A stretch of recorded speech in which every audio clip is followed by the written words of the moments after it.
ሰላም ውድ የቻናል ቤተሰብ ተከታታዮች በዛሬ በርካታ ወንድሞቻችን እየገቡ ይገኛል። ሻለቃ ሹመትን ጨምሮ በጎንደር በጎጃም ምድር እየገቡ ነው የሚገኘው። የመንግስትን የሰላም ጥሪ ተቀብለው የሰላማዊ መንገድን መንግስትን ተቀብለው ማለት ነው። ስለዚህ ከዛ በፊት ከመሄዴ በፊት ግን ላስታውሳችሁ የባህር ዳር ገበያ ምን እንደሚመስል የኑሮ ውድነቱን ምን ይመስላል ያለው አንጻራዊ ላስታውሳችሁ። በባህር ዳር እንግዲህ ተዘዋዋሪ ገበያዎችን አይቼ ነበረ። ከፍተኛ የደለበ ከብት የሚባለው እስከ 150 60 አማካይ መጠነኛ የሆነ ደግሞ 70 60 80 90 ድረስ አለ። ስለዚህ ተመጣጣነ ገበያ በመግቢያ ቤት ይዤላችሁ የቀረቡት እነዚህ ከፍተኛ የሚባሉት ዋጋ የሚይዙ ሲሆን እስከ 150 እስከ 160 ያስያዙ ናቸው። ስለዚህ የበለጠ ያለው አሁን የገበያ ሁኔታ እጅግ ተመጣጣኝ ነው።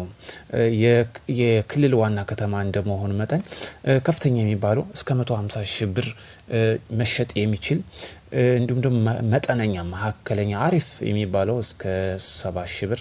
ስለዚህ አሪፍ የከብት ገበያ ያለበት ሁኔታ ተዘዋውረን አይተናል። ሌላኛው ጉዳይ የባህር ዳር የኮሪደር እንቅስቃሴ ያለው ባይዞ ባህር ዳር ቢዩቲ ነች። ኮሪደር ብዙም የምትፈልገው የለችም፣ እንደውም ግን የበለጠ ቆንጆ ያደርጋታል። ስለዚህ ኮሪደር ልማትም አሪፍ እየተንቀሳቀሰ ነው የሚገኘው። ለከተማችን ያለው የሰላም እንቅስቃሴ አሁን እጅጉን በጣም ሰላም እየሆነ የመጣ ነው። ከዚህ ጋር የዘንቀታ የምናልፈው በጎጃም ያሉ ወንድሞቻችን የመንግስትን የሰላም ጥሪ ተቀብለው እየገቡ ነው። በጣም ደስ የሚል ነው። ስለዚህ እጅ ለእጅ ተያይዘን ሀገራችን ወደፊት የምናራመድበት መንግስት ያቀረበላቸውን የሰላም ጥሪ የተቀበሉ ወንድሞችን ላስታውሳችሁ።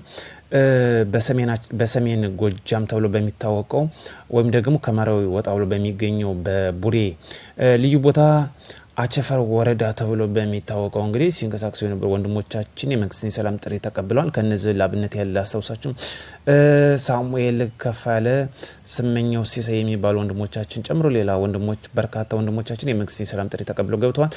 እዚህ ጋር ይዘን የምናልፈው በጎንደር ነው። በጎንደር በቡሬ ደግሞ እንደዚሁም በምዕራብ ጎጃም የሚገኙ ወንድሞቻችን በርካታ ወንድሞቻችን እየገቡ ነው የሚገኙት። ስለዚህ በጎጃም ያሉም በጎንደር ያሉም እየገቡ ይገኛሉ። ስለዚህ በዛሬው ዕለት የገቡት በጎጃም በሰሜን ሜጫው በሰሜን ጎጃም ሰሜን አቸፈር ተብሎ በሚታወቀው ወረዳ ሳሙኤል ከፋለና ስመኘው ሲሳይን ጨምሮ በርካታ ወንድሞቻችን መንግስት ያቀረበላቸውን የሰላም ጥሪ ተቀብለው ገብተዋል። ወይም ደግሞ ሰሜን አቸፈር ማለት አዝ በፊት ማስታወሻቸው አቃለውኝ ዱር ቤት ከተማ ተብሎ የሚታወቅ ያለበት አካባቢ ነው። ለባህር ዳር እጅግ ቅርብ የሆነ ነው። በዛ አካባቢ የነበሩ ወንድሞቻችን የመንግስት የሰላም ጥሪ ሲያደርግላቸው ቀጥታ የመንግስት የሰላም ጥሪ ተቀብለው ገብተዋል። ሌላኛው እዚሁ ጋር የዘን ቀጥታ ሳንወጣ የምናልፈው ቡሬ ነው። ቡሬ ደግሞ እንደዚሁ ምዕራብ ጎጃም የሚገኝ ቡሬ ከተማ በተለይ ስትራቴጂካሊ የሆነ ቦታ ነው። ባህር ዳርን ከቡሬ ባህር ዳር ከቡሬ አዲስ አበባ ከቡሬ ወለጋ የሚያገናኝ እጅግ ስትራቴጂካሊ የሆነች ከተማ ነች።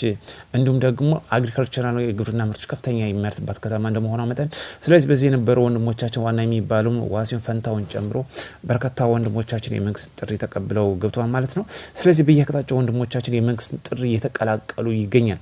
በዛሬው ዕለት ከገባው በተለይ ዋሲን ፈንታውን በዛ የነበረ ሲሆን እጅግ በጣም ቁልፍ ሰው የሆነ ሰው ስለነበር የመንግስትን ጥሪ ነው ቀጥታ ተቀብሎ ጓዶችን ይዞ የገባው በእጅጉ የሚበረታታ ጉዳይ ነው። እዚሁ ጋር አሁንም ሳንወጣ እጅግ በርካታ ወንድሞቻችን በዛው እየገቡ ነው። በሰሞን ደግሞ ልዩ ከሚያደርገው በጎጃም ያሉ ወንድሞቻችን በበርካታ መንገድ እየገቡ መገኘቱ ነው።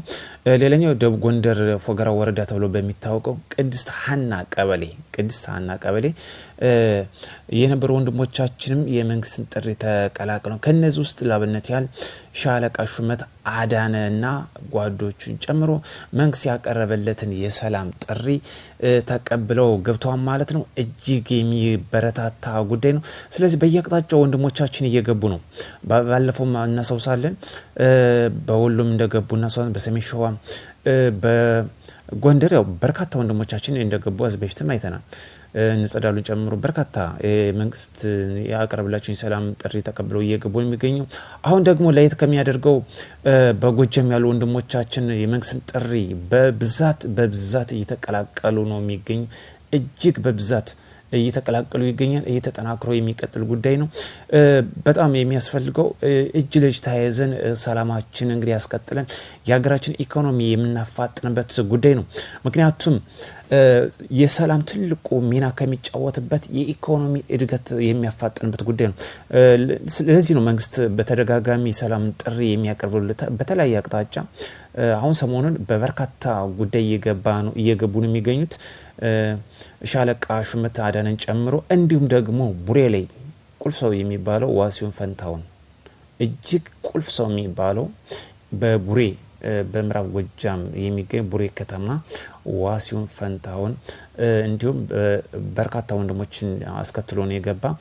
ሲገባ እንግዲህ የመንግስትን ጥሪ ተቀብሎ ነው። ከፍተኛ የስራ አመራሮችም እንደተለመደ በሀገር ፍቅርና ባህል የሀገር ሽማግሌዎች በተገኙበት የሃይማኖት አባቶች ደማቅ አቀባበል ተደርጎላቸዋል ማለት ነው። ቀሪ ወንድሞቻችንም እንግዲህ ይህን የመንግስት የሰላም ጥሪ እንደሚቀላቀሉ ሙሉ እምነቴ ነው።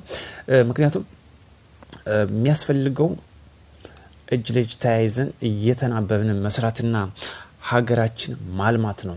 ተዝቆ የማያልቅ ጸጋ ተፈጥሮ የሰጣት ጸጋ አለች። ይህን ለመብላት ደግሞ ሰላም ትልቁ ሚና ድርሻ ይወስዳል። ለዛ ነው ኢትዮጵያ ተዝቆ የማያልቅ ተፈጥሮ የሰጣት ጸጋ ሀብት አለ። ለዚህ ሰላም ያስፈልገናል። አዲስ የሆናችሁ ሰብስክራይብ በማድረግ ጠብቁኝ። በሌላ በአዲስ ቪዲዮ እስክንገናኝ መልካም ውሎ